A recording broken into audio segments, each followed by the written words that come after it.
YouTube, let's get into it. We back with another tutorial, and today we're gonna do a burst taper, a mid taper. It's gonna be an undercut. This will apply to anyone with braids or twists or any style on top that's a longer dreads. A nice way to undercut. So we always like to start out just combing out the hair, checking out the growth pattern, seeing where we need to execute at, and just getting an understanding of this client's hair. And since it's an undercut, it won't be too much in the prep work. We always going to, regardless, take it down to the desired length. So we're just going to do that around the taper areas. But make sure you consult with your client, because some people like to let the front line up grow out, like especially if they have dreads, or they might be letting new growth grow a little bit when they maybe had a high top and they want the full length of the hair to be twisted, so they might be letting the back grow out or anything like that. So always consult where do you need to take the hair down to desired length at.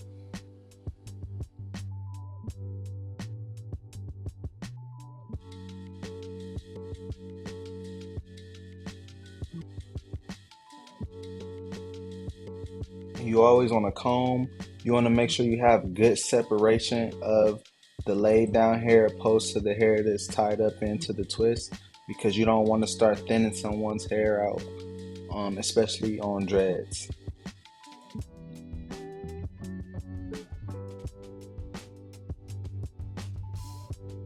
Now we're going to spray with a little bit of spritz anywhere we're going to line up at. So once we do our taper, we can just get straight to lining and it'll already be locked in place.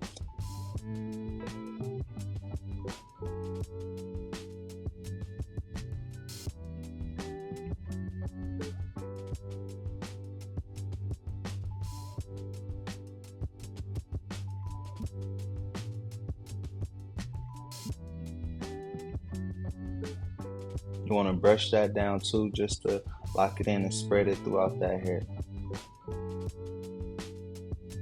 So when we're doing our taper, you always want to start out with a nice guideline.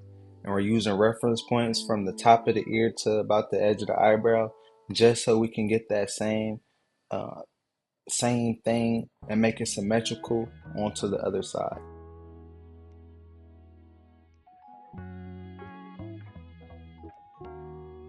And while you're there, you might as well be productive and clean up the hair underneath.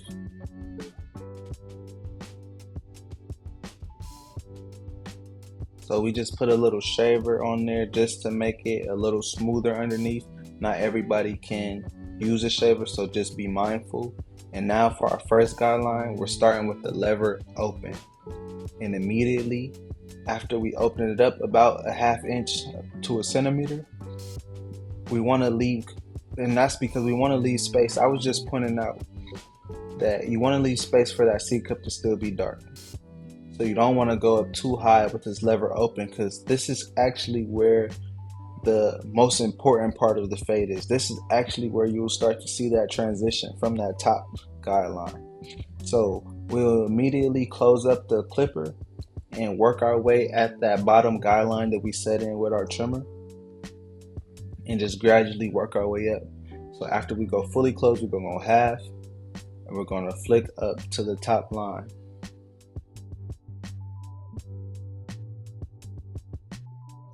We're using our corners, we're using our last few teeth. We don't want to place any new guidelines. And immediately we're going to jump to our 1.5, keeping our guards in our hand, being efficient, and we're going to use a 1.5 close. And I'm sorry, I didn't tell you guys, I took the desired length down to a 1. So since I took it down to a 1, it won't really be too much cleanup work that we need to go do with this 0.5. We're really just looking for any dark spots and hitting them against the grain. So immediately we're jumping down to our 1, and immediately we're starting close again. Because think about it, we went 1.5, 1, and then we'll go half guard close. So it's going to create a nice and gradual transition. And I've also made tutorials on skipping the one guard and just going from the 1.5 to the half guard, which is possible too. I always want to show you guys with these different techniques and different steps that it's just a transition. You don't have to overcomplicate it. You just need to find whatever looks best or whatever works best, I mean to say, for you. Because certain things you do, you will be able to see it better. Like some people like to just all the way fade down and not even place any guidelines. Or some people like to place a new guideline with every guard they use. You know what I'm saying? So you just got to find what works. But hopefully the tutorials I've been making are showing you guys some good and simple and efficient techniques you can do to go about a fade or a taper. It's just a transition. So we have put the 0.5 guard on there and we opened it a little bit up to get any dark spots we might have seen just being effective. And so just closing it out, flicking past any dark spots with the lever open. And we're going to do the exact same thing on the other side in the back taper.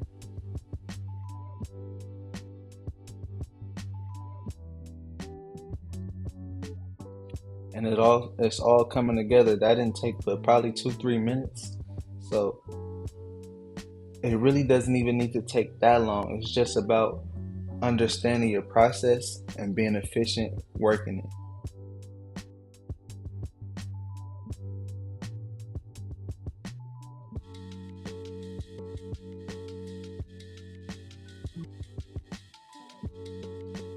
The reason I flipped the trimmer is because it gets it a little sharper and a little more smooth.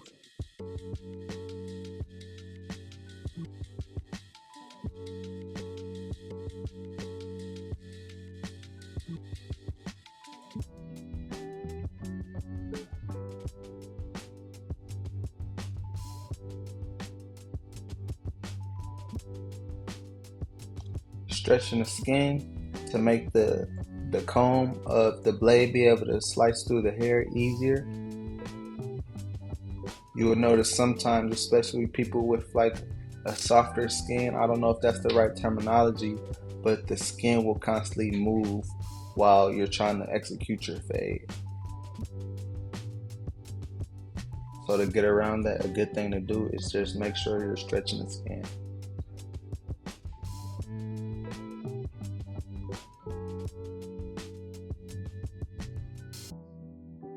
So we're executing the same thing. We went from 1.5, now we're going to the one guard.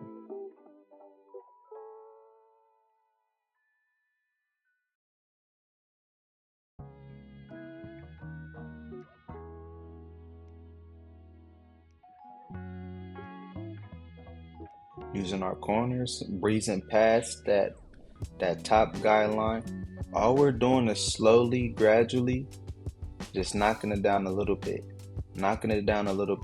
and working our way down that fade. And the blend just meets beautifully in the middle.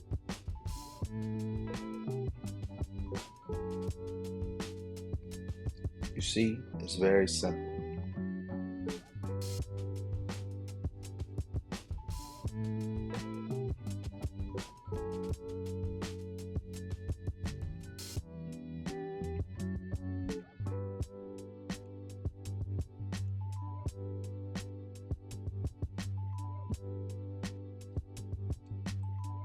What's up, y'all? What's some of the main stuff y'all been taking from the tutorials?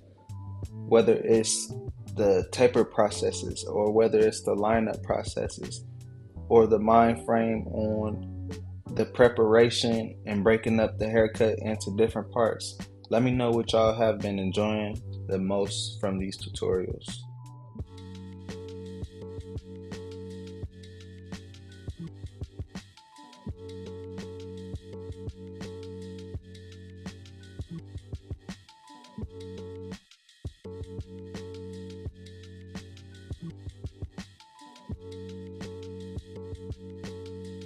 And after this back taper, we're gonna get right into the lineup.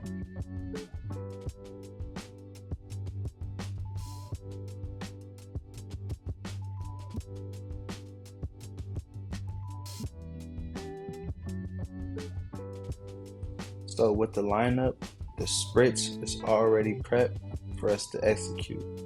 So we're going to stay at the outermost line, trying to keep it full and natural, and just letting the clippers do the job. We don't want to dig into the skin too much. We don't want to cause too much irritation and leave our clients feeling uncomfortable.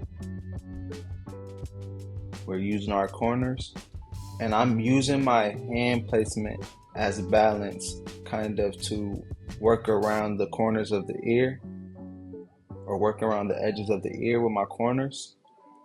I'm just letting it come to me.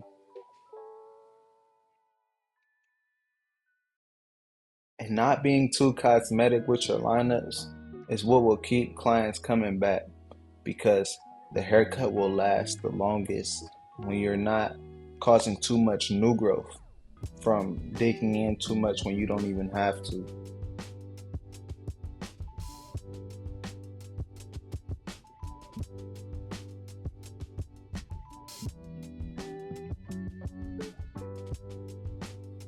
I'm going to do the same thing on the other side.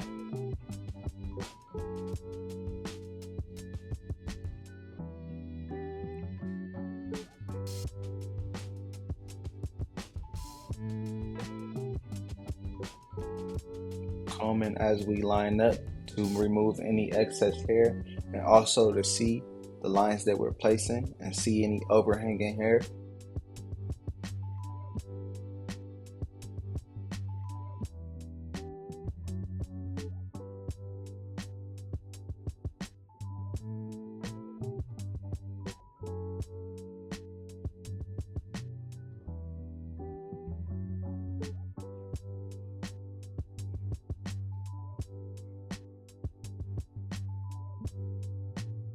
Just gradually working our way around the curves of the ear.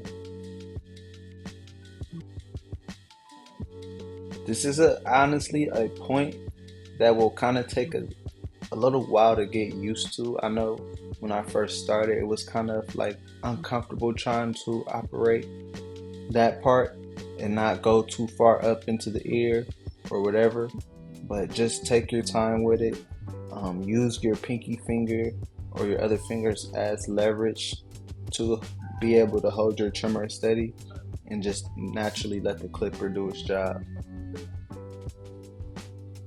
So before doing the front lineup, you just want to look in the mirror and see what you see, because it's not always going to be perfectly symmetrical before you start, and that's why we want to make it easy to execute. So we're going to start with the vertical bars, and after I do my first vertical bar, whichever side I feel like was sticking out more to me, I line it up with the comb. I'm looking at either the eye or the eyebrow and seeing which one I can replicate on the same thing on the other side.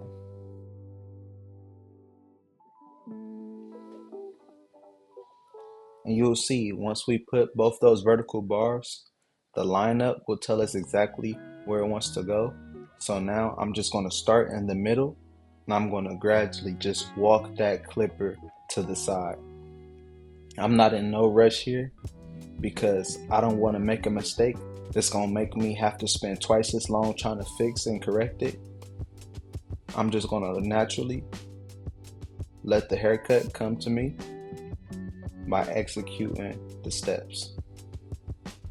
And so now that we got one side, we're just going to naturally walk the same line to the other corner.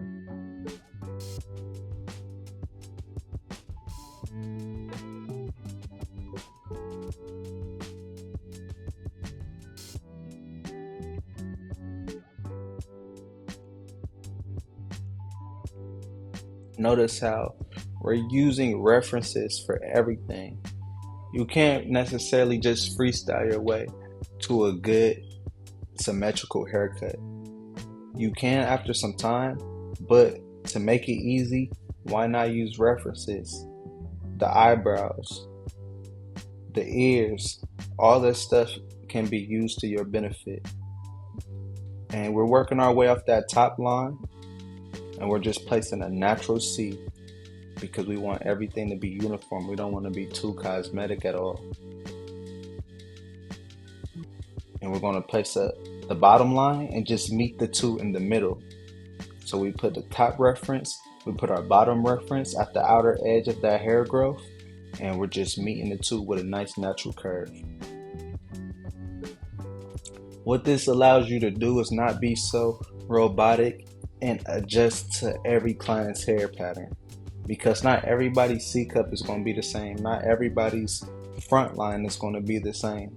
So when you use your references, you can still achieve that same balance on different canvases. So now we're using our comb as reference. We're measuring that vertical bar and that to the end of that C cup, and we're going to do the exact same thing on the other side. And the reason why a client can come back even when they pretty much technically, you will look at the haircut before and like, you don't even need a haircut that bad. It's because when you're not digging in too much, the hair grows back very good. And so that was basically the first three phases. Now we're going to get into our phase of just taking the haircut over the top with some detail work. First we did some prep, then we did the fade, and we did the lineup, and now we're just taking it over the top.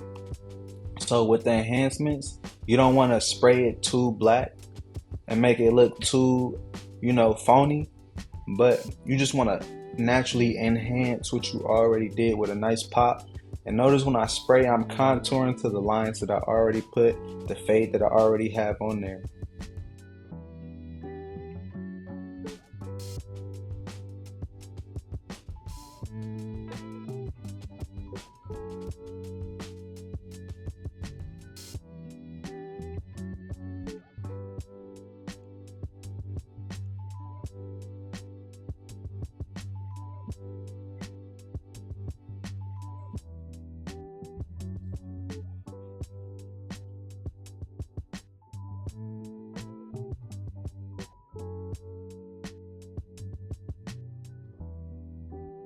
I'm just taking my time, bringing out a nice pop to that lineup and that taper.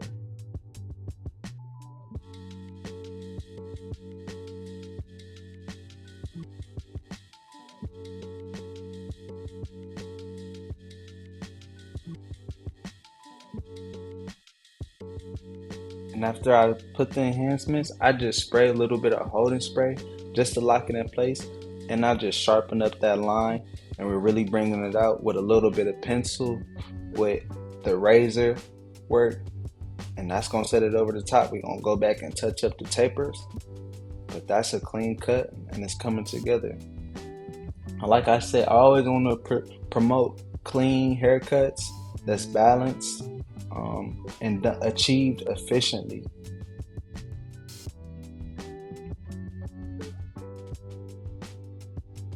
Because this is the baseline for building your clientele. Notice I never say how to do the best or, whatever. We want to be good at what we do, but it's more to it. To be a great barber, it's more than just being the best hair cutter. So we want to be able to achieve a good haircut in a repeatable fashion so we can have time to execute on all the other things, whether that's the conversation, whether that's the software and your scheduling on all these other stuff, and being a great businessman, working on your communication. So when you already have repeatable frameworks behind the chair, you can have other time to start focusing on the things that's going to expand you as a businessman. So we're just setting it over the top with the razor, making it very sharp.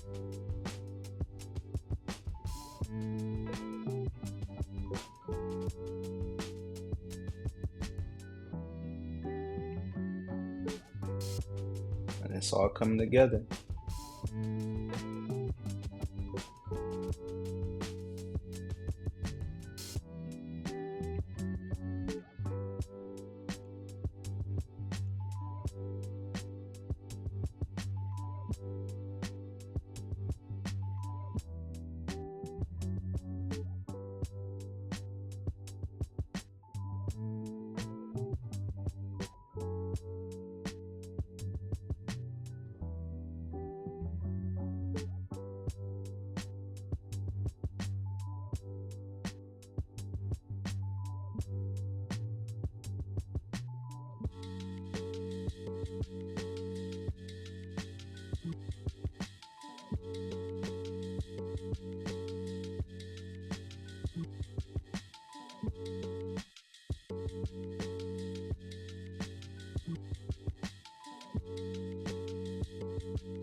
But I'm gonna go ahead and get off here. YouTube, let me know how you guys feel about this haircut. Let me know if it's anything you took from this video or any feedback you got from me that can help me bring my tutorials over the top. So let's all keep executing. Subscribe for more efficient and simple haircut tutorials and just barber game in general. So I'll catch y'all in the next one. Y'all have a blessed day.